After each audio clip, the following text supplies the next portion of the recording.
turkey breast piccata. Most important thing about making a good piccata with something like turkey breast is seasoning, right? Really go high, move your fingers, season all around, right?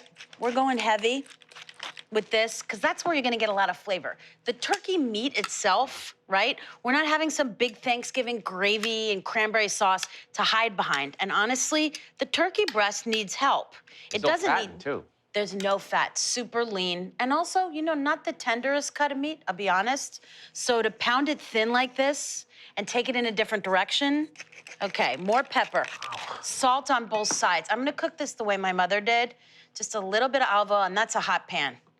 Right in some whipped whole eggs with a dash of water. Why no flour? Why? Okay. My answer back to why no flour is why flour.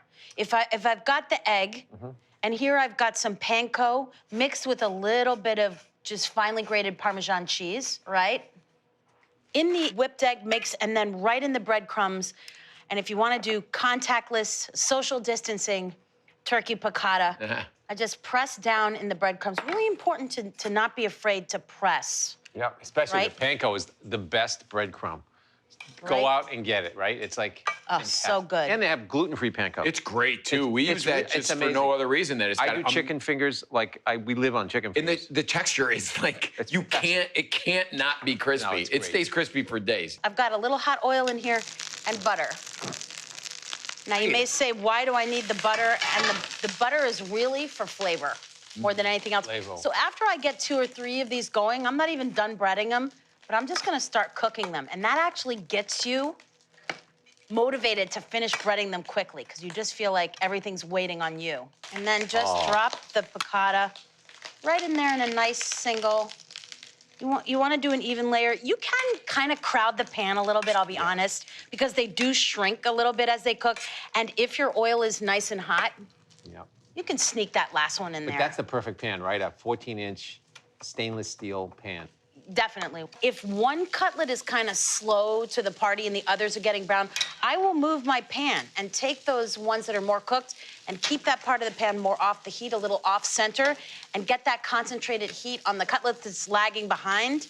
We're in control of what we're cooking. Okay, so these are looking pretty good. And they cook quickly. They cook as quickly, if not slightly more quickly than chicken. Taking these 3 out. Beautiful crust, Alex. I'm keeping the bigger one just after class for 1 more minute, just to let it finish cooking. May I use the sentence, a crust to crust is a must? Always. Making piccata. And not just with the schmears and Right? Look at how mustards. beautiful It's that with is. the coating. Okay, this last one's looking good. Gorgeous. That's the one I'm eating. Right here in the pan is the beginnings of a great sauce.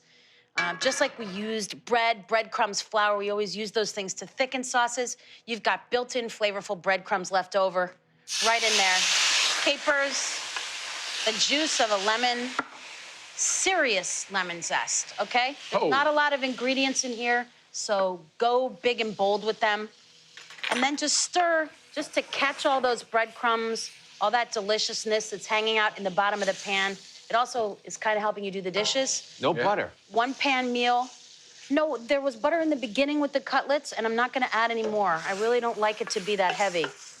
Very, And I actually very, didn't very- have any excess grease. All the grease that came from cooking this is actually in the sauce, Yum. right?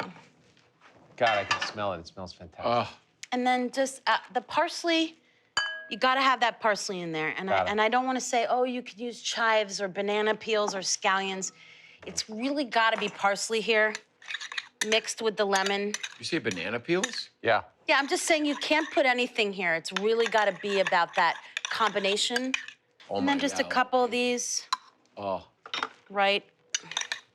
And I did just kind of, once it's ready, take it out of the pan and just mix it in a little bowl, right? And you can doctor it up.